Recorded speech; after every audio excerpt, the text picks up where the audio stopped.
Do not forget, you can support the channel with a like, and you can also subscribe to be aware of the latest published videos. Thank you. We hope that here you can find the latest news, ideas, and discoveries from the scientific world. I dug for evidence of the Rosetta Stone's ancient Egyptian rebellion. Here's what I found. The Rosetta Stone is not known for its content, but as a lexicon of Egyptian hieroglyphics. The decree inscribed on the stone, however, discusses a violent revolt, largely lost to history, that shaped the trajectory of Western civilization.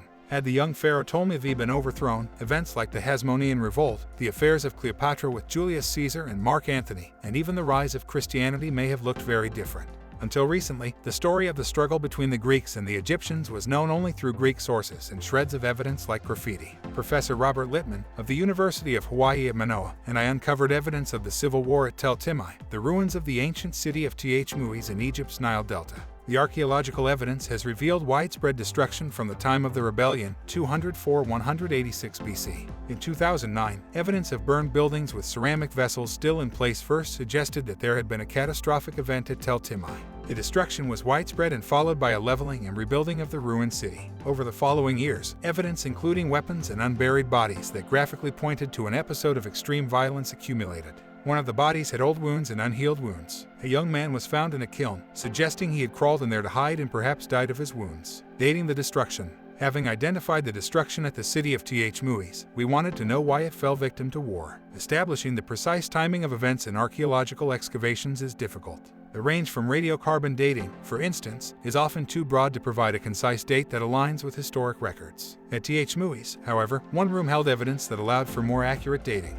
A hoard of coins on the floor dated to the reign of Pharaoh Ptolemy V, while all of the coins from the leveling layer dated to Ptolemy VI. A dinner setting for four also had some distinctive vessels following an Athenian style that placed them in the first quarter of the 2nd century BC during the reign of Ptolemy V. Ptolemy V Epiphanes, who was just a boy when his father was murdered in 204 BC, assumed power in a tumultuous time. The economy was ravaged by foreign wars, and there was a growing violent insurrection from the native Egyptian population, who no longer wished to live as second-class citizens, while the Macedonian dynasty and Greek imperialists prospered at their expense. Ptolemy V is known for the Memphis Decree of 196 BC, in which the priests of Ptah proclaimed the anointment of Ptolemy V as the divine pharaoh of Egypt.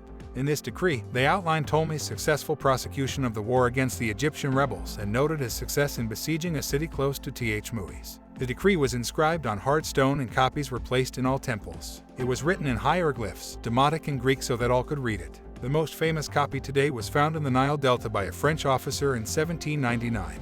It proved to be the key that philologist Jean-François Champollion used to decode Egyptian hieroglyphs, the Rosetta Stone. What were the consequences of the Egyptian revolt? Evidence from other sites in the Delta suggested that there were economic and political consequences for those cities that joined the rebellion, such as closing harbors. Another stone decree gave an account of the Greek general Aristarchus, who led some of the forces of Ptolemy V and his campaign to root out the last of rebels at Tel el-Balamon, a city just north of Thmuis. Historical accounts carved on the Rosetta Stone and the Aristarchus stone aligned with the evidence we found at Thmuis. The cities of the central Nile Delta played a major part in the Great Rebellion, and their citizens suffered greatly for their part.